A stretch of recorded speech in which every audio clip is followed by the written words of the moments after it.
Welcome to video 7. This is the last video in module 1 of the Reclaim Leader video training series, the overview of the Reclaim ministry model. In this video, we're going to talk about a few different aspects and benefits of the Reclaim model that didn't fit neatly into one of the 6 previous videos. And I also want to take some time to share with you some high-level ministry philosophy and about the Reclaim mindset when it comes to using this ministry model to reach men in our community. But before we get into those talking points, I want to play for you the clip from video number 2 that broadly and quickly introduces the Reclaim model so that you can see it again as a whole now that you have received a detailed explanation about each of the 4 components. We know men in our culture make time and take time for things that they care about. They're hobbyists. They're involved in special interest groups, things like sports leagues, clubs, classes, and professional organizations. So we are training and sending Reclaim staff and volunteer leaders to these places to network and meet men on their turf. We call this an expedition. As leaders get to know men and build new friendships on their turf, they're always looking for opportunities to invite them onto our turf. When this happens, we call it an adventure. Reclaim leaders are looking for opportunities to invite men into activities with other Reclaim leaders. Things like backpacking, fishing, shooting archery, or working on a car. We're always looking for activities where we can have fun, but where we can also lead men. There are a few different strategies in play in the adventure space. First, men are being exposed to real Christian community where they can experience genuine, solid masculine friendships. Secondly, we're building relationship with them and we're earning the right to be heard when it comes to sharing deep spiritual truths. Thirdly, we're laying a foundation for discipleship. As we lead men in things that they want to be led in, we are establishing a mentor-follower dynamic in the relationship. Here's the spiritual principle. If I can get a man to follow me in non-spiritual things, I can probably get him to follow me in spiritual things as well. As we earn the right to be heard, we invite them to a regular meeting that we call the campfire. The campfire is a conversation about real-life topics and how they pertain to the masculine heart. We talk about what it looks like to navigate the challenges of life as a man who follows Jesus. Over a season, we share the gospel in a way that a man can relate to, and we give men the opportunity to receive Christ. Campfires serve as an on-ramp for ongoing discipleship, for getting men plugged into the local church, and inviting them into an intense group discipleship program that we call Trek. Trek walks Christ followers through an experiential curriculum that's designed to help men understand their own heart and the heart of the Father. In Trek, men come to know their true identity. They work through past wounding, and they lay hold of the true life and freedom that the gospel affords us. As men complete Trek, they have the opportunity to be trained as Reclaim leaders and go back into the culture to fight for the hearts of other men. Well, there you have it, the Reclaim ministry model and how the pieces fit together. Men who have been trained in how to share the gospel going to where other men are, building relationships with them and leading them into adventure, earning the right to be heard and laying a foundation for discipleship, entering into spiritual conversations where they share the gospel that eventually leads to discipleship, life, freedom, and wholeheartedness. And then we're training leaders to go back into the culture to fight for the hearts of other men. And this happens again and again and again. Hopefully, hearing this again as a whole hits a little bit differently now that you have a more in-depth explanation of what each of these components look like. Now, I said this earlier in video 6, that as people get involved in Reclaim, they have a tendency to view the campfire as the most important and most central component of the ministry model. And I'll tell you that all 4 of these components are actually critical for the model to work the way that it's supposed to. But I do think there are some places where Reclaim leaders need to be more intentional and focus their efforts. We cannot forget that the magic of the campfire is actually not in the campfire itself. It's not in the campfire meeting. The magic of the campfire is actually in the fact that the men who are leading the campfire from up front are invested in the lives of the men who are attending the campfire. Remember, the campfire is comprised of leaders, Christian men, and men who don't yet know Christ. But the men who don't know Christ know the leaders that are up front because they've been invited into the campfire from the adventure space. So they've gone backpacking with them, they've gone to the ball game together, they've been over their house for a barbecue, they went fishing last weekend. The leaders are involved in their lives. And so the campfire has a very unique community type feel that most Christian meetings don't have, especially the types of meetings that a non-Christian man might show up to for the first time. And it's because of that the leaders have incredible ethos and rapport as they're sharing truth from up front. It's for this reason that I would say that expeditions and adventures are the heartbeat of Reclaim. Without expeditions and adventures, we would just be events. And events don't usually really change someone's life apart from relationship. Events are great catalysts, they're great at teeing up conversations, but it's within the context of relationships that real life change most often happens. Because of this, Reclaim leaders need to focus on creating new relationships on expedition and building and developing relationships on adventure.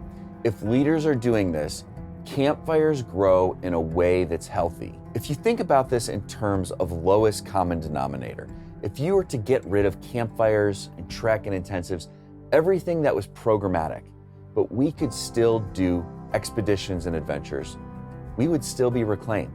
We could still go to where men are, we could build relationships, we could lead them and earn the right to be heard. We could share the gospel and share the message of life, freedom, and wholeheartedness. Campfires and trek allow us to share the message more effectively and more efficiently. And they're super helpful in teeing up those one-on-one conversations. But expeditions and adventures are undoubtedly the distinctive component in our methodology. They make Reclaim. And so our leaders always need to keep their primary focus on building and developing relationships, not running events and meetings. You've seen the Reclaim ministry model presented several times now as this cycle, and I think this is the best way to envision the model as a whole and how the parts work together. That being said, I sometimes also like to envision the model as a pyramid. This infographic is helpful in seeing some different trends and patterns that show up as we run the ministry model. So if you picture this as a 4-layer pyramid where expeditions is at the bottom, then adventures, campfires, and trek at the top. Men are meeting Reclaim leaders at the expedition level, being invited into adventures where they are led and they build and develop relationships with men. Eventually, they're invited into the campfire where they have spiritual conversations, come to know Christ, and then enter into discipleship type relationships and into trek groups. So as men interact with Reclaim, they are moving up the pyramid. You'll notice that the bottom level of the pyramid, the expedition level, is the broadest level. And the reason it's the widest level is that is the place where leaders should have the greatest number of relational connections. So the team of leaders that's running an established area should have a ton of connections on this expedition level. They have fewer relationships on the adventure level, fewer yet at the campfire level, and then the number of men that is in trek is relatively small. So as you move up the pyramid, the number of relationships at each level decreases, but the depth of those relationships increases. So in trek, the guys that are in trek together They know each other really well. They share a lot. In fact, a lot of times men will say that their closest relationships, their closest friendships come out of a Trek group. On the expedition level, I might be in a softball league and I know Bob. I've met him, I've talked to him a couple of times, but I don't know if he's married or if he has kids. These relationships are great in number, but they're relatively shallow. So as you move up the pyramid, the number of relationships decreases, but the depth of those relationships increases. In light of what we just discussed a few minutes ago, people having the tendency to make a campfire the primary focus in a reclaim area, if you really want a big campfire and that's all that you care about, you could just forget about doing expeditions and adventures because they take a lot of time and a lot of effort. You could just invite all your Christian friends and promote the campfire, focus on that. You can actually grow a campfire quite large doing that. But at the end of the day, you're going to have a room full of men who know Jesus. So if you want to grow a campfire in a way that's healthy, and by healthy, I mean having a large number of men who don't know Jesus in the audience, then you have to pay attention to the expedition and the adventure level. And here's why. The number of men at your campfire that don't know Jesus is actually a subset of the number of men that are on this adventure level. Right? Does this make sense? Because you are inviting people from the adventure space to the campfire. It's a subset. So you can never grow the number of Christian men at your campfire wider than your adventure level is. The only way to grow your campfire and keep the ratio of Christians to non-Christians the same or better is to grow your adventure level. And the only way to grow your adventure level is to go on expedition. Meet men, lead them, earn the right to be heard. This is the hard work that drives the growth of a healthy campfire. And without it, your campfire will experience attrition, or you'll grow by just adding other Christian men, and eventually it will become a holy huddle. But if you are not spending the time and taking the effort to grow your adventure and expedition levels, you shouldn't expect men who don't know Jesus to show up at your campfire meeting. It's not going to happen. There are a couple of other patterns and trends that are easier to see when you look at the model in the pyramid infographic. One of them is that the lower levels of the pyramid tend to be more organic. They're a little bit loose. It's not that we're not intentional about expeditions and adventures or that we don't have strategy, but it's not like there's a program to these things. We are being led by the Holy Spirit. We're looking for open doors and opportunities. We're building relationships. So you kind of have to let relationships run their course. As you move up the pyramid, things become more structured and they become more programmatic. Campfires are following a structure. Trek is obviously much more structured as we're following a curriculum. The other idea that's worth pointing out with the pyramid-shaped infographic is the idea that the lower levels of the reclaim model are more covertly spiritual. And as you move up the pyramid, things become more overtly spiritual. So on the expedition level, there's not a lot of spiritual conversations that are happening with the guys that we're ministering to. In the adventure space, there's definitely more spiritual conversations. We might even share the gospel or go pretty deep with guys after we've been hanging out with them for a while. But that level is still defined by the activities that we're doing, the fun things, the adventurous things that we're leading men in. When you get to the campfire space, it's obviously a spiritual conversation. And Trek, it's deep heart level spiritual conversations between men. So it becomes more overtly spiritual the higher you go in the model. Now, just to be clear, I am not saying that the higher levels of the model are more spiritual than the other layers. I'm just saying that it's more overtly spiritual and expeditions and adventures are more covert. To the casual observer, the reclaim leader who's on expedition looks like he's just going to a basketball game, but he is well aware that he is stepping behind enemy lines. He is praying before, during, and after. His team is praying for him.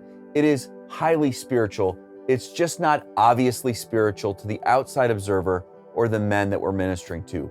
It's covert. Hopefully, The pyramid infographic gives you a little bit different perspective on the model, and it gives you some things to think about. You know, whether I am sharing the pyramid illustration or the cycle, it's easiest for me to talk about the Reclaim model starting with expeditions, because it paints a picture of a linear progression, right? From the guy that's furthest out, he's spiritually disinterested, and how he comes into Christian community. He hears the gospel, he makes a decision to follow Christ, and then he enters into a season of discipleship where he lays hold of real freedom and full life, and now he's considering his role as a leader in the kingdom. It paints the picture of a story, but it's really important to remember this. Not everybody becomes involved with Reclaim through expeditions. Every component in the Reclaim model serves as a point of entry. So it just depends on where men are in their spiritual journey. If you meet a guy after church and you're talking in the church lobby, yeah, invite him to the barbecue in the adventure space. But there's also no reason that you shouldn't invite him to the campfire. He's at church, he obviously has some spiritual openness. Tell him to come check it out. If you have friends that are solid Christians that aren't involved in Reclaim, or you have friends that are in a small group at church, bring them to an intensive or a Beyond event. Get them plugged into a Trek group. All 4 components serve as a point of entry, depending on where men are in their spiritual journey. When the Reclaim model is running as it should be in your community, it is a tool for you to be able to come alongside any man wherever he is in his spiritual journey, and to help him take one step closer to life and freedom and intimacy with God. There's a maxim that we have used from the very beginning, and that's that every man that you will ever meet has a story, and every man that you will ever meet is on a spiritual journey. Every man that you will ever meet has a story, and every man is on a spiritual journey, either toward the Father or away from the Father. At some point in your spiritual journey, you made the decision to follow Jesus as Lord. When somebody does that, they move from spiritual death to spiritual life. Now, in the ministry world, there is a lot of focus on this point of conversion, and rightly so. It is incredibly important. That focus has resulted in modern ministry culture making a very clear delineation between what ministry looks like before that point of conversion and after that point of conversion. Usually, when people are talking about or thinking about ministry to those who have already received Jesus, they describe it as discipleship. And when they're talking about ministry to people who have yet to receive Jesus, it's usually referred to as evangelism. And there is clearly a biblical mandate for both evangelism and discipleship, but I don't know that they are meant to be as siloed as they are in the church today. You know, the word evangelism comes from the same Greek word that we get the word gospel from, evangelion. It's a verb form, and it literally means to gospel, gospeling, or sharing the good news. The New Testament idea of discipleship is just one who follows after somebody else in order to learn from them. This is 1 Corinthians 11:1 when Paul says, "Follow after me as I follow after Jesus." So I want you to think for just a moment. Imagine that you were part of a classic discipleship ministry at your church. You discipled men, and the pastor came up to you and said, "Hey, I need a favor. I'm looking for someone to disciple this guy named Bill. Bill just gave his life to Jesus 2 days ago, and I need someone to meet with him for the next 6 months and get him grounded. Would you be willing to meet with him every week?" What are some of the things that you're going to want to talk to Bill about? Take a moment and think about the topics and the conversations that you would lead him into the first few times that you met. I'll tell you, you probably will not be bringing up things like the debate between dispensationalism and covenant theology, or sharing your views about things like predestination and free will and what your thoughts are about limited atonement. No, you're not going to get into deep theological debates or ideas. You are going to sit down with Bill and you're going to teach him how to study his Bible. You're going to teach him how to pray. You're going to go over the basics of the gospel with him again and again, and you're going to help him get to know Jesus, right? You're going to teach him foundational truths. Deep conversations about things like systematic theology, those are conversations that are worth having, but they happen down here, further down the road in somebody's spiritual journey, right? This is what Paul talks about in 1 Corinthians 3:2 when he says, I gave you milk because you weren't ready for solid food. So here's a really important concept that I want to make sure that you get.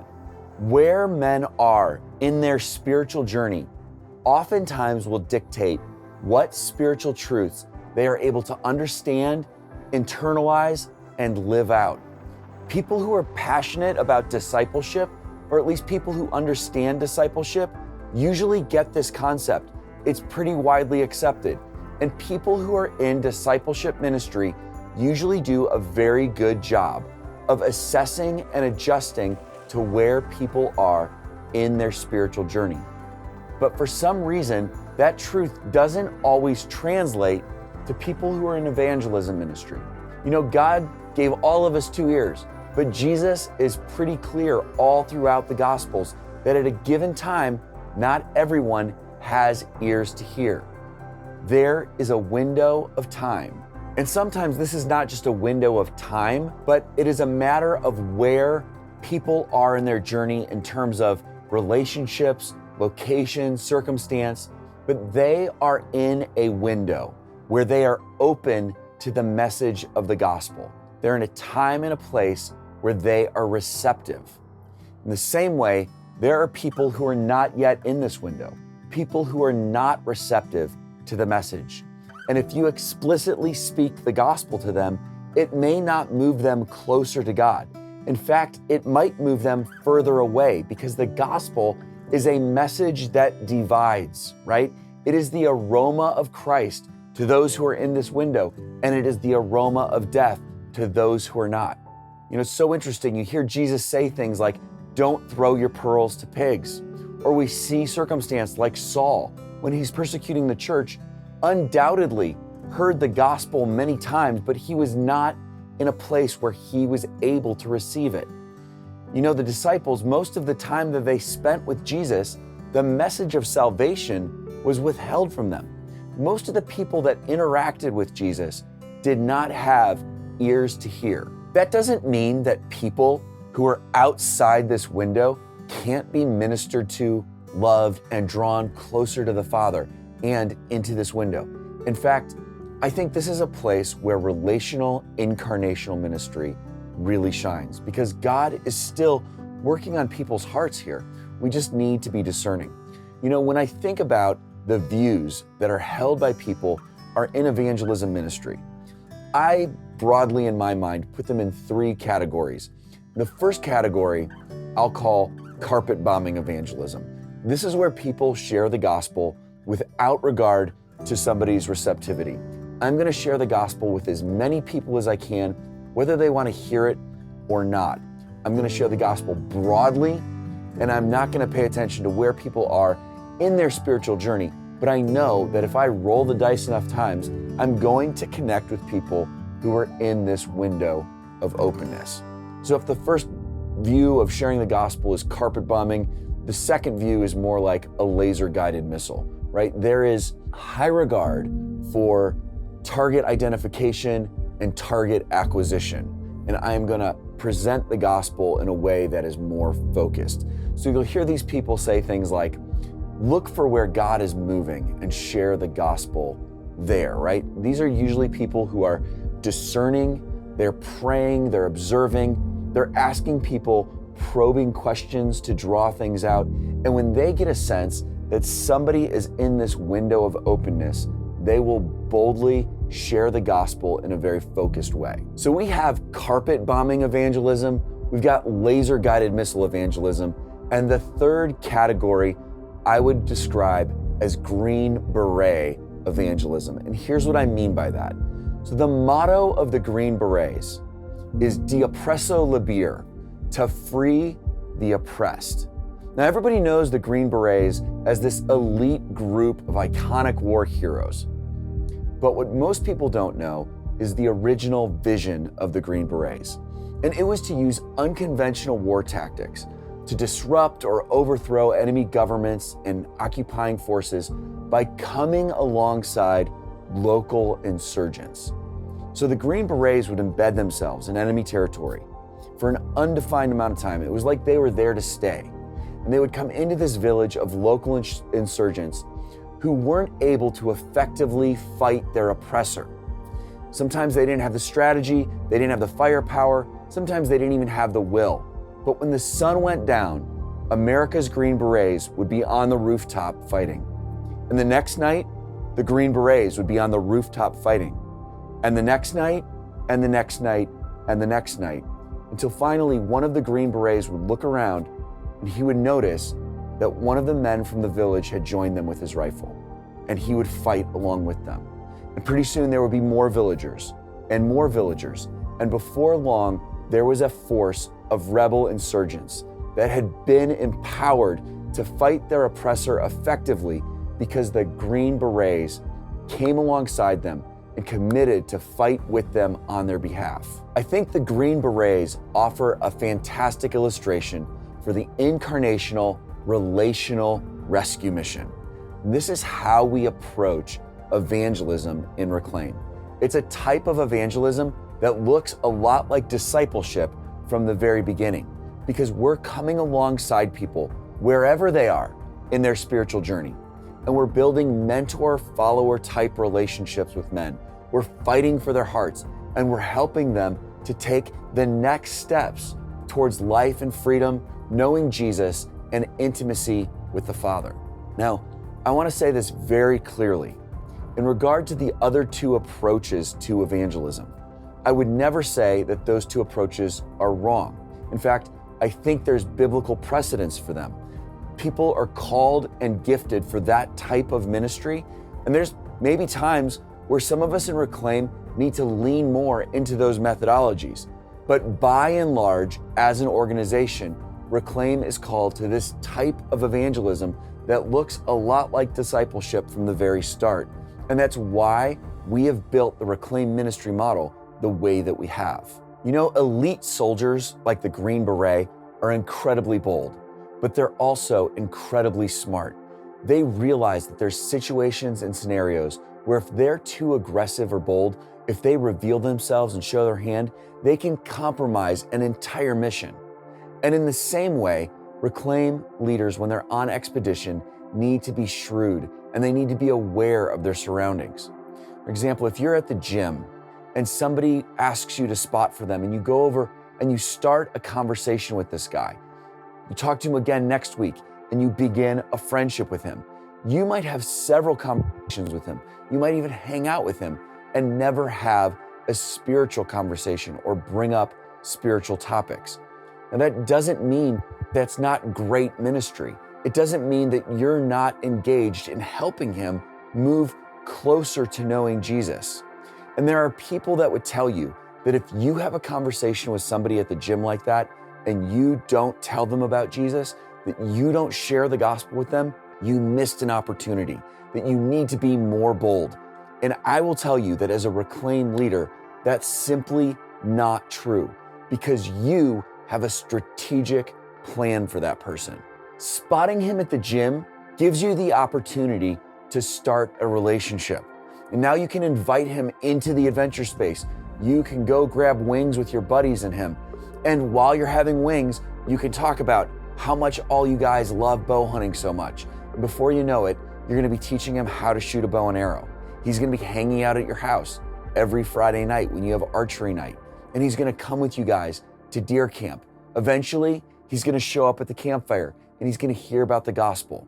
And then there's discipleship, and then there's trek, and then there's him figuring out his role as a leader in the kingdom of God. He is going to be your brother in Christ forever. That's the vision that you have for this guy that you're meeting at the gym. Meeting him at the gym and spotting him here, having a conversation and not sharing the gospel is only a miss if you don't have a bigger picture strategy in mind. But as a Reclaim leader, you have a roadmap. We are going to connect with him at the gym and have a conversation, but then we are going to help him take the next step and the next step and the next step. And when we sense that he's in this window of openness to the gospel, we are going to share the truth about Jesus with him. And he is going to hear the gospel sooner than if we had spoken the gospel at him when we were at the gym spotting him. Because at the gym when we first met, he didn't have ears to hear. He wasn't in a place where he could receive the message. And it may have even pushed him further away because he may have felt like I cared more about my dogma than I cared about him. Now, a question that I often get from people, is Reclaim an evangelism ministry or are we a discipleship ministry? I mean, we do so much to connect with men who don't know Jesus, and we're always working to get them at this campfire where we're presenting the gospel. But on the other side of things, we have this great material and Trek. We're taking Christian guys deep and we're helping them understand the message of life and freedom and become more intimate in their relationship with the Father. It's a good question. And I would say this, that Reclaim is not a discipleship ministry or an evangelism ministry. We are a disciple-making ministry. Disciple-making starts with going to where people are and building mentor-follower relationships as we follow after Jesus. And somewhere along the way, evangelism is a critical component in the disciple-making process. You know, when Jesus gives us the Great Commission, he doesn't tell us to go and share the gospel. He doesn't tell us to go and make converts. He tells us to go and make disciples. Matthew 28:19-20 says, "Therefore, go and make disciples of all nations, baptizing them in the name of the Father and of the Son and of the Holy Spirit, and teach them to obey everything that I have commanded you." The Great Commission starts with go. Go to where people are. Get people to follow you as you follow after Jesus so that eventually they will follow Jesus. I love that Jesus says, teach them to obey everything I've commanded you, because the last thing he commands us to do is to go and make disciples. So he's effectively saying, go to where people are and make disciples who will make disciples. In doing so, Jesus, not only in his observable methods, but in his explicit command to us, lays out this brilliant plan for advancing the kingdom that he is establishing. I totally believe that there is biblical precedence for broader evangelistic efforts, but we should never be deceived into thinking that sharing the gospel with as many people as we can in the most efficient way is a more effective way of building the kingdom than what Jesus modeled with his own life and what he explicitly calls his followers to do, and that is to go make disciples. Oftentimes, the allure of mass evangelism is that it seems like it is so efficient, and there's also a fear of missed opportunities with people. But it's amazing how effective disciple making actually is. And when you push into the math, it's remarkable. I want to show you an example right now, and I know this is a hypothetical. It's beyond a hypothetical. The numbers that I'm going to use, they're ridiculous and unrealistic. I know that, but I want to illustrate a point for you. So imagine if Reclaim stepped away from the incarnational relational ministry model and we were all in to mass evangelism. We got rid of the ministry model. Instead, we just took our Beyond event, our 2-day intensive, and we stripped and rearranged the content, and we just made it all about presenting the gospel. It was an incredibly compelling 2-day gospel presentation with a very strong call to follow Jesus. It was good. Now imagine we didn't have any problem with getting people to come to our event. So we got a football stadium and we fill it with 100,000 people. So 100,000 people attend our 2-day event and they hear the gospel. We get a fantastic conversion rate, and 20% of the people that come make the decision to follow Christ. That means at the end of our 2-day event, 20,000 people decide to follow Jesus, 20,000 new Christians. Obviously, seeing 20,000 people come to know Jesus would be incredible. So why stop with one event? What if we could structure this so that we could run this 2-day event back to back? Every 2 days, we're reaching 100,000 people and we're leading 20,000 people to Christ every 2 days. After a year of running this event nonstop, with no breaks, no days off, how many people would we lead to Jesus? In a year's time, we would see 3,600,000 new believers using this amazing new strategy.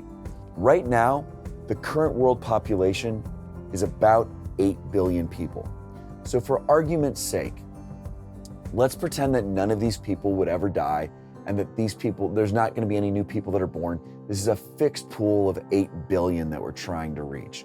If that was the case, how long do you think Reclaim would need to run our new event strategy in order to reach the world's population of 8 billion people? If we never stopped and we ran this every 2 days, reaching 20,000 people a day, it would take us 2,222 years to fulfill the Great Commission. You know, I'm actually shooting this video right now on New Year's Eve. So here's a New Year's resolution for you. Instead of trying to reach 3,600,000 men this year using events, I want you to use the Reclaim ministry model and make one disciple. I want you to go where men are, build a relationship with somebody, lead them, earn the right to be heard, share the gospel with them, and lead them to Christ. Walk with them, disciple them, help them to understand their own heart and the heart of the Father. Help them to walk in the message of life and freedom, and then teach them to make disciples. You know, if you commit to reaching and making one disciple every year, and then teaching that disciple to reach one disciple every year, at this time next year, there's going to be 2 disciples, you and this first disciple that you reached. But then in 2 years, there's going to be 4. And in 3 years, there's going to be 8, then 16, then 32, then 64, and so on. The question is, how long will it take to reach the world's population by making one disciple every year and teaching that disciple to make one disciple every year? The answer is amazing. We would reach the world's population of 8 billion people in just 34 years. You know, I realize that this example is idealistic. Everything would have to play out perfect, and a year is usually not enough time to take a man on the required journey. But also keep in mind that this example is just one person replicating themselves exponentially through 34 cycles. So you can imagine what teams of Reclaim leaders across the country and around the world could accomplish if they commit to making disciples. You know, we have to keep in mind what the end game is for Reclaim. It, as noble as it is to see a man come fully alive and re-engage his kids and his family, or to see a marriage restored, or to see better leadership in our community, those are great things, and we get to see that come to fruition fairly regularly as Reclaim leaders who are involved in the lives of men. But we have to be aware that this is about a bigger story that is unfolding.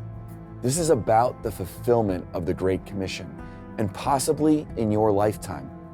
You know, I love this quote from Robert E. Coleman from the book, The Master Plan of Evangelism. We must always remember, too, that the goal is world conquest. We dare not let a lesser concern capture our strategy of the moment. A man who is fully alive is a fully committed disciple of Christ. You cannot separate those two things. A man who's fully alive knows the Father well, and he's about the Father's business, and that is making disciples. That's what Jesus called us to do.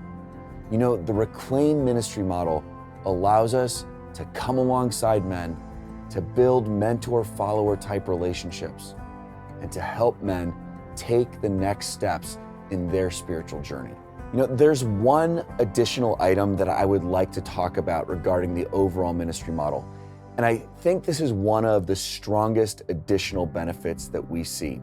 If you think back earlier in this video, when I talked about this slide and the time in someone's spiritual journey where they've just come to know Christ, but they're still sort of in this milk window, and how critical one-on-one discipleship relationships can be. In our world today, this usually looks like a more mature Christian man meeting with a man who's younger in his faith. They're having coffee or breakfast together, and they're going through the Gospel of John, or they're going through Romans. They're praying together, memorizing scripture, and they're asking questions like, what were the battles you faced this week? What were your struggles? How is your heart? There are many people who would argue that these classic one-on-one discipleship relationships are really where a lot of the heavy lifting in ministry happens when it comes to actual heart transformation and life change.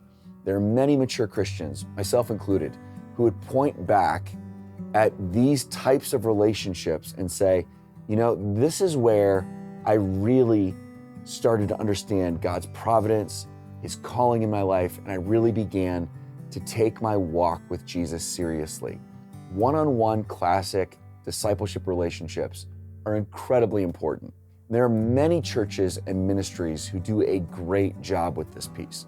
But I think Reclaim has a very unique opportunity when it comes to these types of relationships with men who are young in their faith. There's opportunities that go well beyond a Panera coffee meeting for us, because we are able to take these men with us on expedition and adventures. We're going into our community and we're going to network and build relationships with people that we don't know.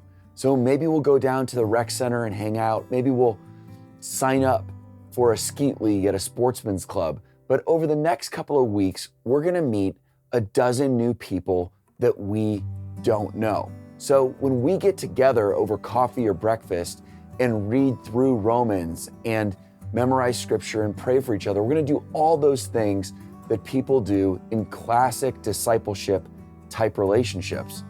But we're also gonna pray for these 12 guys. We're gonna talk about how do we build relationships with them? How are we gonna get them from the expedition space to the adventure space? And eventually, we're probably gonna get to share the gospel with some of them.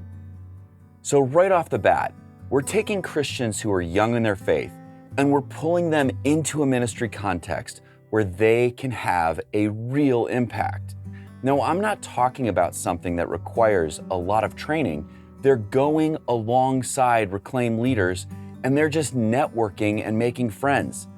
But it's still something that can make a real difference in the lives of people we're trying to connect with.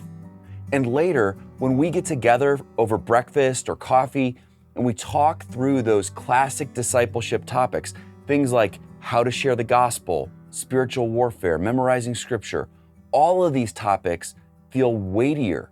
They're stickier because they feel immediately applicable to their life, because they've been coming alongside you and doing ministry with you. Learning how to share the gospel feels more important when we've been spending time together pursuing men that we're trying to share the gospel with. One of the things that you'll often see is that when a man first comes to know Jesus, he is passionate and on fire. He gets this vision for the kingdom, and for the first time, he realizes that he is in a world at war and that there are casualties all around him. A man like that wants to get plugged in. And oftentimes, the only thing that the church can offer is parking cars and serving coffee, because they view him as being too young in his faith to be effective in ministry. Now, I know I said in video 6 that we don't place leaders that haven't gone through the Trek process, because we want to address that deep heart level bleed. That's totally true. And I'm not talking about placing him as a leader. I'm not talking about giving him responsibility in the ministry. But our model is set up so that he can come alongside me as we go to that skeet league, and he can meet people and he can invite people to the barbecue at John's house next week. And that's actually seriously effective ministry.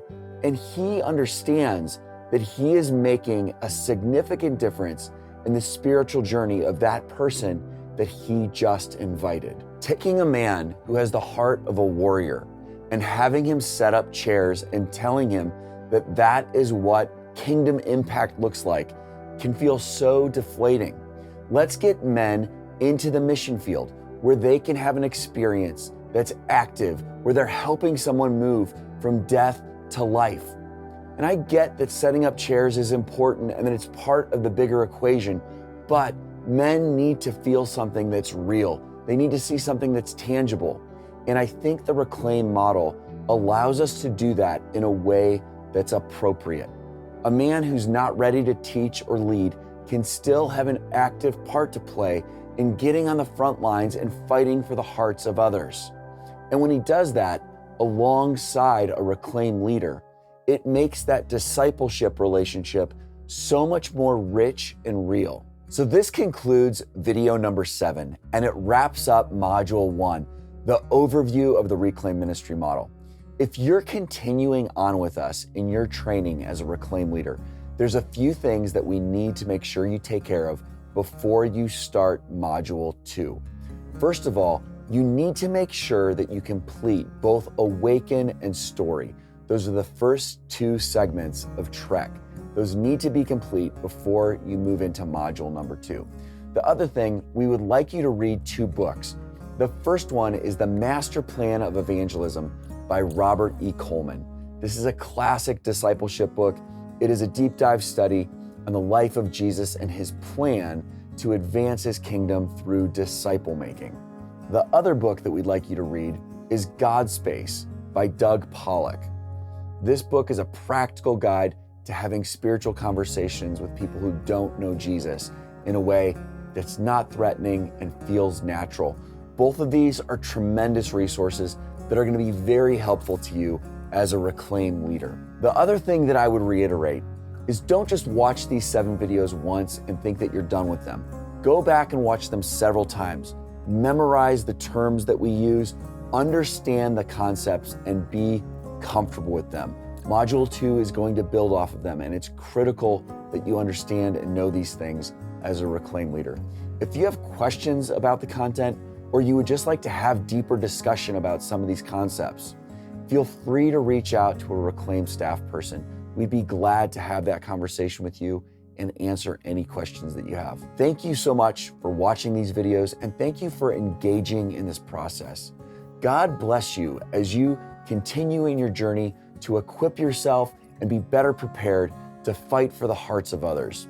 I'll see you in module 2, where we're going to talk about the really practical aspects of how to build relationships using expeditions and adventures.